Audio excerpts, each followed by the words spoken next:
First off, thank you all for inviting me to share some of the successes that we've recently had at Cascade around closing the loop and sustainability with some of the products that we manufacture. So speak briefly and go through some of the cool stuff that we've got going on. A lot of you are very familiar with Cascade. Being a Michigan manufacturer, we're founded by Fred Keller, headquartered here in Grand Rapids out by the airport. We've got 1,800 employees, 9 business units. We serve a variety of markets. We're a multi-business manufacturing company. So I'll tell you a little bit about Cascade first so that I can tell you what our capabilities are. And then with a group like this, I want to talk through some of the challenges we have with manufacturing with recycled materials, using PCR. What are the issues that we have? And then share some of the recent successes that we've had. So Cascade, like I said, we've got a global footprint. Our main headquarters is in Grand Rapids, but we have facilities all over the country and in Budapest, Hungary.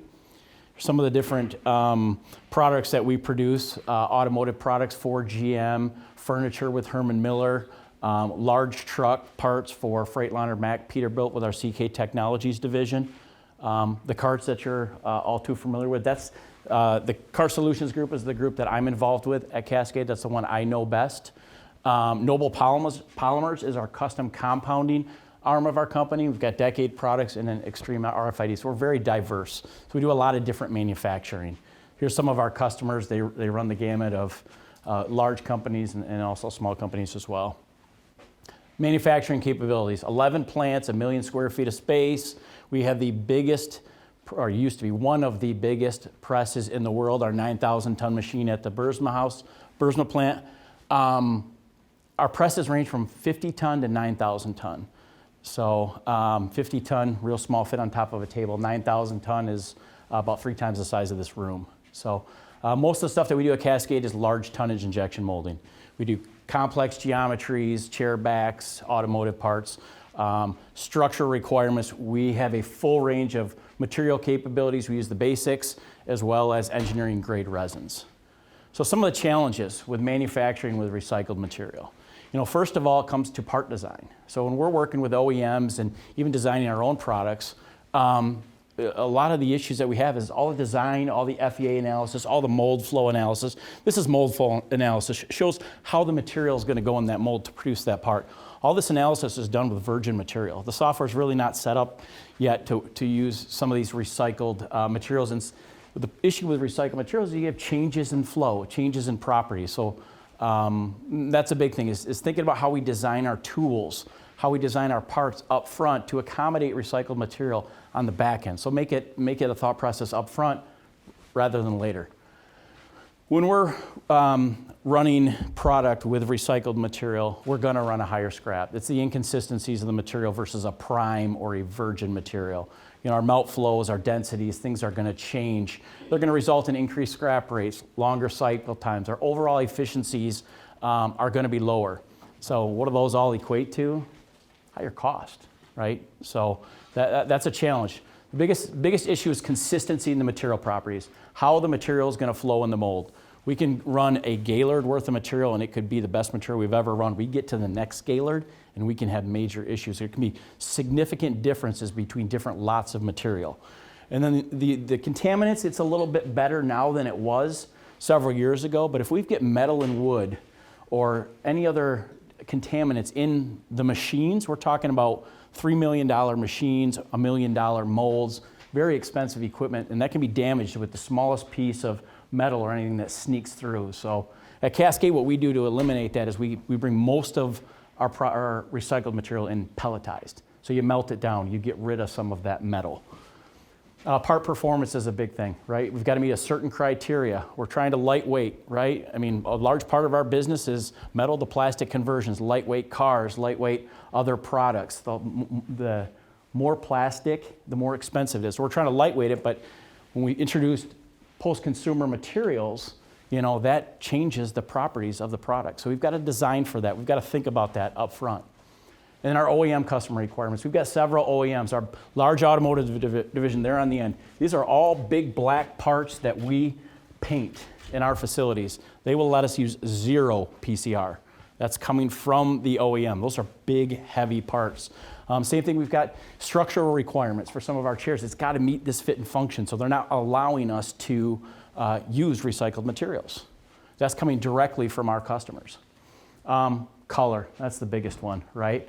You look at these chairs over here, 20 different colors. They all have to match. That's got to match a side chair. So the consistency's in the color, because the recycled material comes in, it's usually black or a dark gray, and it's not consistent lot to lot. So we have issues coloring it and trying to match it. So black is the big bogey, right? If you've got a black part, you're going to be successful in incorporating recycled material. If you've got a part that's got some color to it, it's going to be more challenging.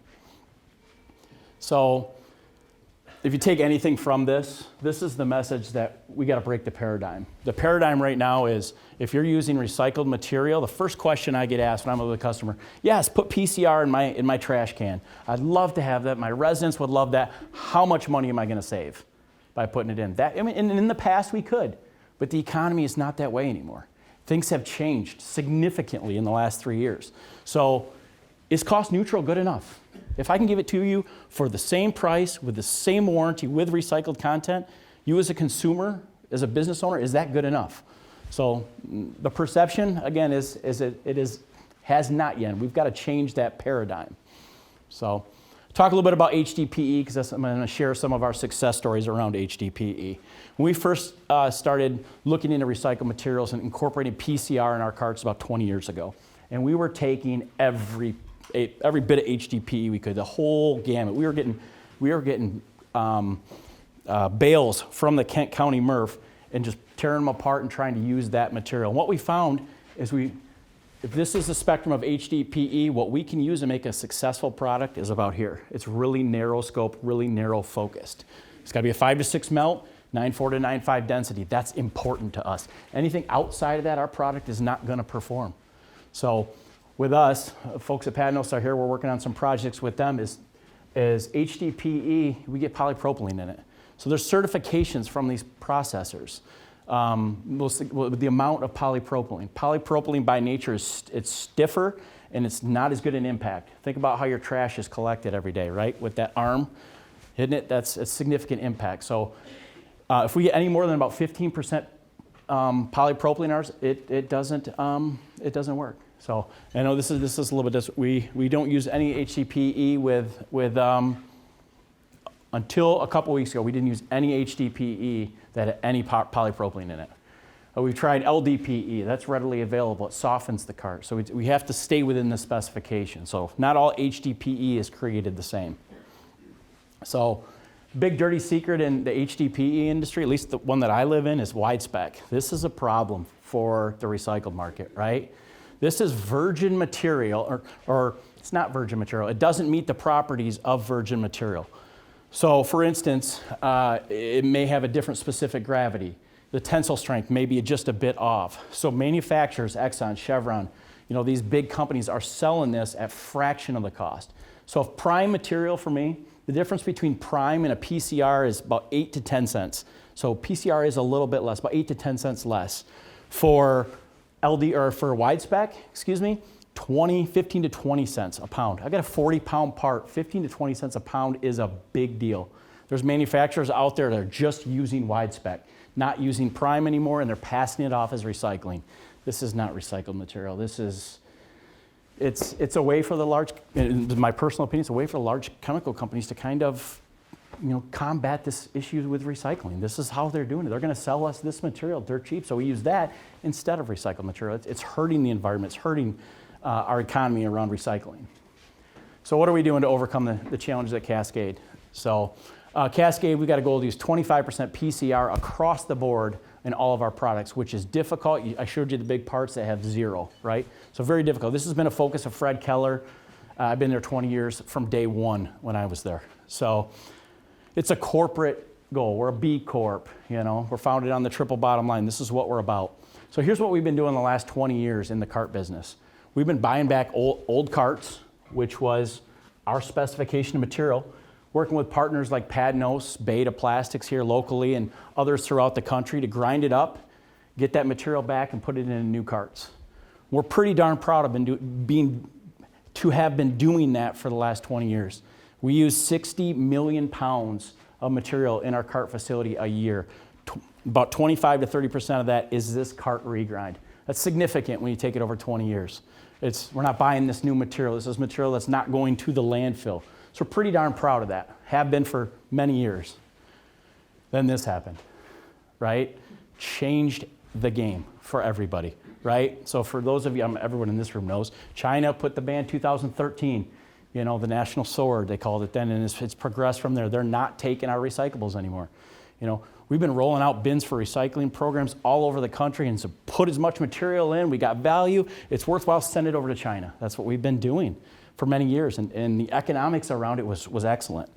So, and then they stopped. So here's a picture in China. I put this up here. I was at KW Plastics a year ago, December, as we started to embark on this program I'm going to share with you.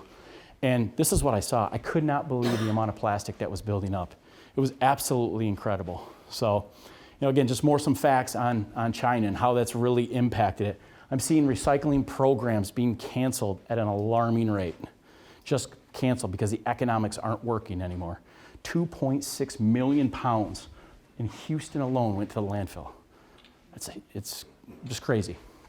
So I put this slide up there. This really explains, to me, I think it's humorous, but it kind of explains it. So, remember when you said you could use, it's kind of grainy. Remember when you said you use recycled content only if there's more of it? Yeah.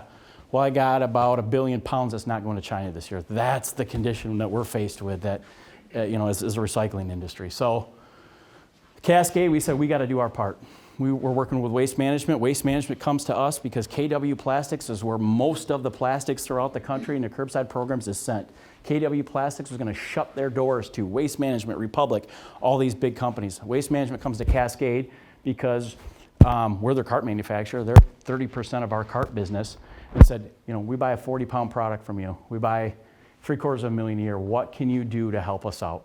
So we started, okay, we got to look at this, some different things. So we came up with, what can Cascade do to create the domestic demand? How can we get this curbside material in our products? So we came up with, the program was called UCR, Expanded Utilization of Curbside Household Recyclables. We embarked on it having no clue what we were going to do, trying to figure this out. So we partnered with Waste Management and also KW Plastics. So how does it work? Waste Management's collecting the material curbside. That's been going on.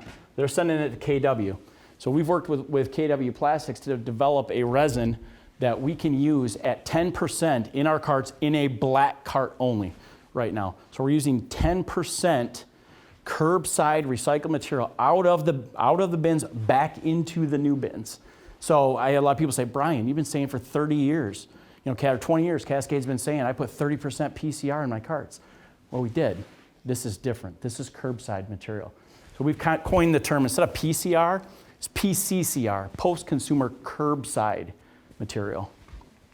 So that's what, again, we're trying to create demand one cart at a time.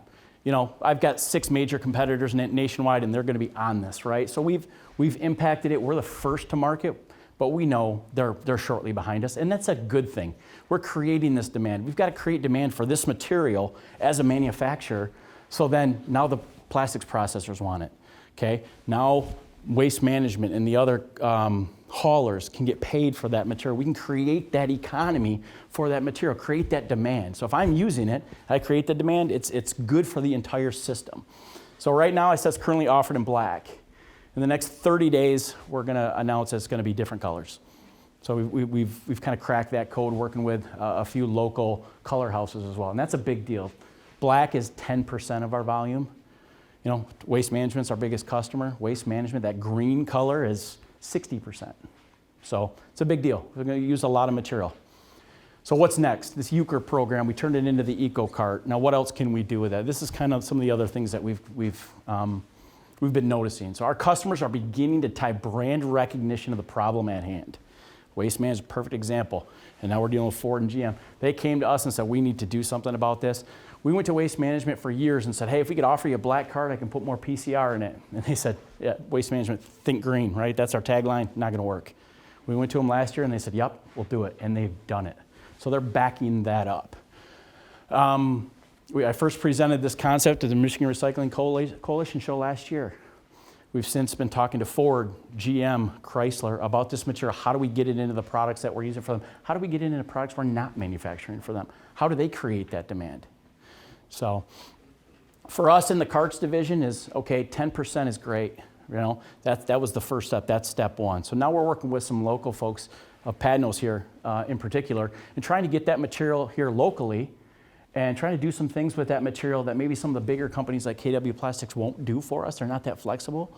Well, that Padnos will. Give it to us in flake so we can eliminate some more of the polypropylene. So instead of 10%, I can take it to 20% or 25%. So exciting news last Friday. The Recycling Partnership, some of you may know them, some those of you that don't, they provide grant funding nationwide for recycling carts. Their grant funding application comes out next week, and they're going to require at least 5% post-consumer curbside material in the product if you're going to apply for grant funding from the Recycling Partnership. That's a big deal. That moves the needle. So now all these municipalities that want funding for carts, they have to put it in there. So that's really exciting.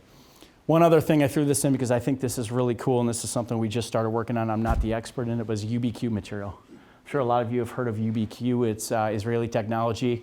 It's coming into the States here. It's taking unsorted household waste, take the plastics out, take the metal out, and creating a sustainable bio-based pellet to use in manufacturing. So we've got some trials and many different products trying to figure that out. So it's an interesting process, and I'm not going to sit up here and pretend that I know a lot about it because I don't, because it's new technology, but it's very cool. So with that, thank you for allowing me to kind of share our little story with you guys today.